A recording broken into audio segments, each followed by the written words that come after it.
Hello నేస్తాలు. నేను మీ కథల వెన్నెల. ఈరోజు మీ ముందుకు ఒక మంచి స్టోరీతో వచ్చేసాను. మరి స్టోరీలకు వెళ్ళిపోదామా?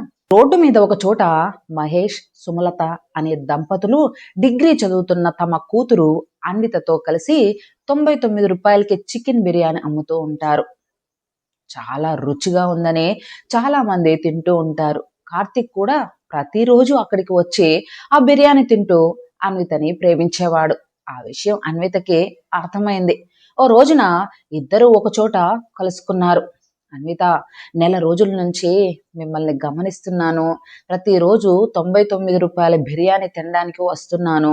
బిర్యానీ తింటూ నిన్ను చూస్తున్నాను. ఏమిటి మీ ఉద్దేశం? కార్తీక్, మంచి ఉద్దేశం అన్విత. నిన్ను ప్రేమిస్తున్నాను. పెళ్లి చేసుకోవాలని అనుకుంటున్నాను. అన్విత, నా గురించి ఏం తెలుసని పెళ్లి చేసుకుంటారు? కార్తిక్, నీ పేరు అన్విత. డిగ్రీ చదువుతూనే బిర్యానీ అమ్మే మీ అమ్మా నాన్నలకి సాయం చేస్తున్నావు. నీకు కొంచెం కోపం ఎక్కువ, పనిలో మాత్రం చాలా నిజాయితీగా ఉంటావు. బిర్యానీ తిని డబ్బులు కట్టనని ఇబ్బంది పెట్టిన ఒక అబ్బాయికి తగిన విధంగా బుద్ధి చెప్పావు. అన్విత, మొత్తం మీద నా గురించి, నా కుటుంబం గురించి అన్ని విషయాలు తెలుసుకున్న తర్వాతే నన్ను పెళ్లి చేసుకోవాలనుకుంటున్నారన్నమాట. కార్తిక్, అవును అన్విత, నేను మా అమ్మా నాన్నలతో నీ గురించి చెప్పాను. కాకపోతే నువ్వు అమ్ముతున్న 99 రూపాయల బిర్యానీ గురించే చెప్పలేదు. డిగ్రీ వరకు చదువుకున్నావని చెప్పాను. అన్విత, 99 రూపాయల చికెన్ బిర్యానీ అమ్ముతున్నానని ఎందుకు చెప్పలేదు మీరు? అలా చెప్తే మీ అమ్మగారు పెళ్లికి ఒప్పుకోరనే భయం చేసిందా? కార్తిక్, అవును అన్విత, నువ్వంటే నాకు చాలా ఇష్టం. నిన్ను తప్ప మరెవ్వరిని పెళ్లి చేసుకోను. ఈ జన్మకి నువ్వే నా భార్యవి. నేను కూడా నీకు నచ్చితే అని ఆగాడు. అన్విత, నచ్చారు, మనం పెళ్లి చేసుకుందాం. ఇక నుంచి మా అమ్మ వాళ్ళు 99 చికెన్ బిర్యానీ అమ్మరు. సంపాదించిన డబ్బులతో కిరాణా కొట్టు పెట్టుకుంటారు. ఒక వారం రోజుల తర్వాత మీ అమ్మ వాళ్ళని తీసుకొని నన్ను చూడ్డానికి మా ఇంటికి రండి అని చెప్పి అన్విత వెళ్ళిపోయింది. ఓ వారం రోజుల తర్వాత కార్తిక్, లక్ష్మి, ప్రకాష్లను తీసుకొని అన్వితను చూడడానికి వెళ్ళాడు. ఒకరికొకరు నచ్చారు. ఇద్దరికి పెళ్లి చేశారు. కొన్నాళ్ళ తర్వాత రాహుల్, పవిత్రలకు కూడా పెళ్ళయింది. మరి కొన్ని నెలల తర్వాత మిడిల్ క్లాస్ లక్ష్మి ఇంటికి డబ్బున్న సుజాత వచ్చింది. ఇద్దరు హాల్లో కూర్చొని మాట్లాడుకుంటున్నారు. సుజాత, లక్ష్మి, నీ ఇంటికి వచ్చిన కోడళ్ళు డిగ్రీ చదివారు. నా ఇంటికి వచ్చిన కోడళ్ళు డిగ్రీ చదివారు. కానీ నా కోడళ్ళు ఉద్యోగాలు చేస్తూ వేలల్లో జీతాలు తీసుకుంటుంటే మీ ఇద్దరు కోడళ్ళు మాత్రం ఇంటి పని, వంట పని చేసుకుంటూ నచ్చిన టీ, చీరలు చూసుకుంటూ గడిపేస్తున్నారు అని సుజాత చెప్పగానే లక్ష్మీ మోహన్ చిన్నబోయింది. అప్పుడే చిన్న కోడలు పవిత్ర నీళ్ళ గ్లాస్ తీసుకొని వచ్చింది. పవిత్ర, ఆంటీ, నీళ్లు తాగండి అని చెప్పి ఇచ్చింది. సుజాత అదోలా చూసింది. పవిత్ర ఏమీ మాట్లాడలేదు. అప్పుడే పెద్ద కోడలు అన్విత ట్రేలో వేడి వేడి చాయ్, బిస్కెట్లు తీసుకొచ్చింది. అన్విత, టీ, బిస్కెట్లు తీసుకోండి అంటే, ఇప్పుడు నేను టీ తాగడం లేదు, అలాగే బిస్కెట్లు కూడా తినడం లేదు. ఉంటే కాఫీ తీసుకురా, లేదంటే కూల్ డ్రింక్ తీసుకురా. ఈ రెండు లేవంటే సైలెంట్గా వెళ్ళిపోమ్మా అని చెప్పింది. అన్విత, పవిత్ర సైలెంట్గా అక్కడి నుంచి వెళ్ళిపోయారు. సుజాత, నిన్ను చూస్తుంటే జాలేస్తోంది లక్ష్మి. చాలేవే, ఊరుకుంటుంటే ఏదేదో మాట్లాడుతున్నావు. ఇక బయలుదేరు. నా మీద అరవడం కాదు లక్ష్మి. డిగ్రీ చదివిన నీ కోడళ్ళకి తెలివి లేదని, ఇంటి పని, వంట పని తప్ప ఇంకే పని చేయలేరని, బయటికి వెళ్ళి బతకలేరని నువ్వు ఒప్పుకో. ఎప్పటికే చాలా ఎక్కువ మాట్లాడావు సుజాత. నువ్వు నాకు కోపం తెప్పించకుండా వచ్చిన దారిలో వెళ్ళిపోతే నీకు మంచిది, నాకు మంచిది. సుజాత కోపంగా వెళ్ళిపోయింది. లక్ష్మి మౌనంగా కూర్చొనే ఉంది.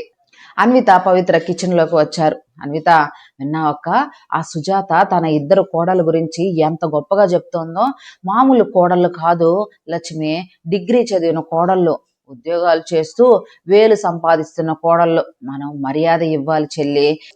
ఇద్దామక్క, వాళ్ళకి ఎంత మర్యాద ఇవ్వాలో తెలుసుకొని అలాంటి మర్యాదే ఇద్దాం. ఇప్పుడు మన అత్తయ్య మనల్ని పిలిచి, అప్పుడే బయట నుంచి ప్రకాష్ వచ్చాడు. లక్ష్మి, ఏమండి, నన్ను కదిలించి బాకండి, అసలే నేను చాలా కోపంగా ఉన్నాను. మా కోడళ్ళు ఎక్కడున్నారు అని ప్రకాష్ పిలవగాని ఇద్దరు కోడళ్ళు నెమ్మదిగా వచ్చారు. లక్ష్మి వాళ్ళని చూసి ముఖం తిప్పుకుంది. అన్విత, చెప్పండి మావయ్య ప్రకాష్, మీ అత్తగారు ఎందుకంత కోపంగా ఉన్నారు మీకు తెలుసా? అనిత, తెలుసు మావయ్య. అత్తయ్యకి బాగా తెలిసిన సుజాత గారి డిగ్రీ చదివిన కోడళ్ళు ఉద్యోగాలు చేస్తూ డబ్బులు సంపాదిస్తున్నారని ఇప్పటి వరకు గొప్పలు చెప్పి వెళ్ళారు. ప్రకాష్, ఓహో, అదే అయితే విషయము. మరి ఇప్పుడు మీరేం చేద్దాం అనుకుంటున్నారు? అన్విత, తినడానికేనా మావయ్య? లక్ష్మికి మరింత కోపం వచ్చింది. లక్ష్మి, ఎప్పుడు చూడు తిండే, ఇంటి పని వంట పని తప్ప అట్టా బయటికి వెళ్ళి మన చదువు తగ్గ పనులు చేసుకుందామే, డబ్బులు సంపాదిద్దామనే ఆలోచన కూడా రాదా మీకు? అన్విత, చాలాసార్లు వచ్చాను అత్తయ్య. వచ్చిన ప్రతిసారి మా ఆయనకి చెప్తాను. అప్పుడు ఆయన, నేను తమ్ముడు జాబులు చేస్తున్నాం కదా అన్విత, మా ఇద్దరి జీతాలతో మన ఇల్లు సంతోషంగానే గడుస్తుందిగా, నువ్వు పవిత్ర జాబ్ చేయాల్సిన అవసరం ఏంటి చెప్పు అంటూ నన్ను మరొక్క మాట మాట్లాడనివ్వలేదు అత్తయ్య. ఈ ముచ్చట గురించి మరి నాకు ఎప్పుడు నువ్వు ఎందుకు చెప్పలేదు? లక్ష్మి, ఇప్పుడు చెప్పాం కదా అత్తయ్య, బావగారు ఆయన ఆఫీస్ నుండి వచ్చిన తర్వాత కొంచెం మీరు మాట్లాడి ఒప్పించండి. అప్పుడు డిగ్రీ చదివిన మీ కోడళ్ళు ఏం చేస్తారో మీరే చూస్తురు గాని. సుజాత కోడళ్ళ కంటే మేము ఎక్కువ సంపాదించి చూపిస్తాం, మీరే చూస్తారు కదా అత్తయ్య. చెల్లి ఆవేశంతో నోటుకొచ్చిన డైలాగులు చెప్పమాకు. సాధ్యం కాని పనుల గురించే ఛాలెంజ్ చెయ్యబాకు. కొంచెం అటు ఇటు గనక అయితే మన కాపురాలకి ఇబ్బంది వస్తుంది. అన్విత, ఏం కాదులేక్క, మొన్న మనం మాట్లాడుకున్నట్టుగా 99 చికెన్ బిర్యానీ వ్యాపారం పెడితే ఆ సుజాత గారి డిగ్రీ కోడళ్ళ కన్నా ఈ లక్ష్మి గారి డిగ్రీ కోడళ్ళు ఎక్కువగా సంపాదిస్తారు అనుకుంటారు.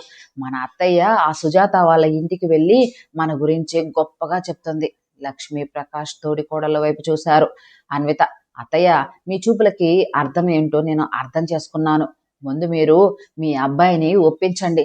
ఇప్పుడు ఈ డిగ్రీ చదివిన కోడళ్ళు ఏం చేస్తారో ఎలా చేస్తారో మీరే చూస్తారు. పద పవిత్ర అని పవిత్రను తీసుకొని అక్కడి నుంచి అన్విత వెళ్ళిపోయింది. అలా సమయం గడుస్తూ ఉంటుంది. ఆ రోజు రాత్రి లక్ష్మీ ప్రకాష్లు సోఫాలో కూర్చొని ఉన్నారు. కార్తిక్, అన్విత, రాహుల్, పవిత్ర నిలబడి ఉన్నారు. కార్తిక్, రే రాహుల్, నా డిగ్రీ కోడళ్లలో 99 చికెన్ బిర్యానీ వ్యాపారం చేద్దామని చెప్తే వద్దు అంటున్నారంట. ఎందుకురా వద్దు అంటున్నారు? కార్తిక్, రాహుల్, అమ్మా, ఇద్దరు కోడళ్ళు బిర్యానీ అమ్మే పని మీద ఉంటే ఇంటిని మిమ్మల్ని ఎవరు చూసుకుంటారు చెప్పు? అన్విత, ఇంకెవరు బాబు, కోడళ్లే చూసుకుంటారులే. అయితే కోడళ్ళు ఇద్దరు 99 చికెన్ బిర్యానీలు అమ్మడానికి నేను మీ అమ్మ ఒప్పుకున్నాం. మరి మీరిద్దరు ఏమంటారా? కార్తిక్, నువ్వు అమ్మ ఒప్పుకున్న తర్వాత నేను అన్నయ్య సరే అనుకున్నా ఇంకేమంటాము? అన్న, మీకు ఇష్టమైతే మాకు ఇష్టమే, ఏమంటారు అన్నయ్య? రాహుల్, నువ్వు చెప్పావు కదా తమ్ముడు, నాకు కూడా ఓకే, నాకు నిద్ర వస్తుంది, నేను వెళ్ళి పడుకుంటాను అని కార్తీక్ ఇష్టంగానే వెళ్ళిపోయాడు. అతని వెనకాలే అన్విత కూడా బెడ్రూమ్ లోకి వచ్చింది. అన్విత, నేను 99 చికెన్ బిర్యానీ అమ్మడం మీకు ఇష్టం లేదు కదూ? కార్తిక్, ఎందుకు లేదు? నీకు తెలుసు కదా అన్విత, పెళ్లి తర్వాత నేను కోపాన్ని తగ్గించుకున్నాను. బిర్యానీ అమ్మేటప్పుడు ఎవరితోనూ గొడవ పెట్టుకోను, చాలా కూల్గా ఉంటాను, నన్ను నమ్మండి. అన్విత, ఎట్టి పరిస్థితుల్లోనూ మన పెళ్లికి ముందు నువ్వు 99 చికెన్ బిర్యానీ అమ్ముతూనే డిగ్రీ వరకు చదువుకున్నావు అని మన ఇంట్లో ఎవరికీ తెలియనివ్వకూడదు. కార్తిక్, ఇప్పటి వరకు తెలియలేదు, మీదట కూడా తెలియనివ్వను. నేను పవిత్రతో కలిసి 99 చికెన్ బిర్యానీ అమ్మడం మీకు ఇష్టమే కదా? అన్విత, గొడవ పడకుండా నువ్వు ఏది చేసుకున్నా నాకు అభ్యంతరం లేదన్విత అని కార్తీక్ చెప్పి పడుకున్నాడు. ఇక అన్విత డైరీలో 99 చికెన్ బిర్యానీకి కావలసిన సరుకులు రాసుకుంటూ ఉంటుంది. 2 రోజుల తర్వాత అన్విత, పవిత్ర కలిసి రోడ్డు మీద 99 చికెన్ బిర్యానీ అమ్మడం మొదలుపెట్టారు. అలా రోజులు గడుస్తూ ఉంటాయి. డిగ్రీ చదివిన లక్ష్మీ కోడళ్ళు 99 చికెన్ బిర్యానీ అమ్ముతూ మంచిగా డబ్బులు సంపాదించడం మొదలుపెట్టారు. లక్ష్మి సంతోషపడింది. పవిత్ర ఆటోలో సుజాత ఇంటికి బయలుదేరింది. 10 నిమిషాల తర్వాత పవిత్ర సుజాత ఇంటికి వచ్చింది. సుజాత ఇప్పుడు ఆ ఇంట్లో పనిచేస్తూ కనిపించింది. అది చూసి పవిత్ర ఆశ్చర్యపోయింది. సుజాత పవిత్రను చూసి బాధగా కన్నీళ్లు పెట్టుకుంది. సుజాతను చూడగానే పవిత్రకి చాలా జాలి వేసింది. పవిత్ర, అయ్యో సుజాత, నీకేంటి ఈ పరిస్థితి? డిగ్రీ చదివినా నా కోడళ్ళు నన్ను మంచిగా చూసుకుంటున్నట్టుగా నటించి నా చేత సంతకాలు చేయించుకొని అంత ఆస్తులు బ్యాంకుల్లో పెట్టి పెద్ద మొత్తంలో డబ్బులు తీసుకున్నారు. నన్ను ఇదిగో ఇక్కడే వదిలిపెట్టి వెళ్ళిపోయారు. మరి నీ కొడుకులు ఏం మాట్లాడలేదా? పెళ్లి కానంత వరకే మన కొడుకులు లక్ష్మి. పెళ్ళైన తర్వాత మన కొడుకులు కాదు, కోడళ్ళ సొంతం వాళ్ళు. వాళ్ళు చెప్పినట్టే వీళ్ళు చేస్తారు, వాళ్ళు చెప్పిందే వింటారు అని చెప్పింది. అప్పుడు పవిత్రకే తన ఇద్దరు కోడళ్ళు గుర్తుకు వచ్చారు. సుజాత కోడళ్ళను దృష్టిలో పెట్టుకొని నా కోడల్ని ఎన్నో మాటలు అన్నాను. నా భర్త ఎప్పుడు చూడు లక్ష్మి మన కోడళ్ళని వాళ్ళ కోడళ్ళతో వీళ్ళ కోడలతో పోల్చబాకు, ఎవరి కుటుంబం పరిస్థితి వాళ్ళది అని చెప్పేవాడు. అదేమని నేను వినిపించుకోక తప్పు చేశాను. నా కోడళ్ళు నన్ను అర్థం చేసుకున్నారు కనుక సరిపోయింది. లేదంటే అనుకుని పవిత్ర అక్కడి నుంచి ఏమీ మాట్లాడకుండా ఆటోలో తిరిగి ఇంటికి వచ్చేసింది. ఇక అప్పటి నుంచే తన డిగ్రీ కోడల్ని ఏమీ అనకుండా వాళ్ళు చేస్తున్న 99 బిర్యానీ అమ్మడంలో సహాయం చేయడం మొదలుపెట్టింది. 99 చికెన్ బిర్యానీకి చాలా డిమాండ్ పెరిగింది. సంపాదన అనుకున్న దానికంటే ఎక్కువగా రావడం మొదలుపెట్టింది. అందరూ సంతోషంగా జీవిస్తూ ఉంటారు. ఇవాల్టి కథ ఇదే. మరి మరిన్ని కథలు కావాలంటే మన ఛానల్ని సబ్స్క్రైబ్ చేయండి. ఈరోజు కాస్త నీరసంగా ఉంది కనుక స్టోరీ చాలా స్లోగా చెప్పాను, అడ్జస్ట్ చేసుకోండి. Thank you friends.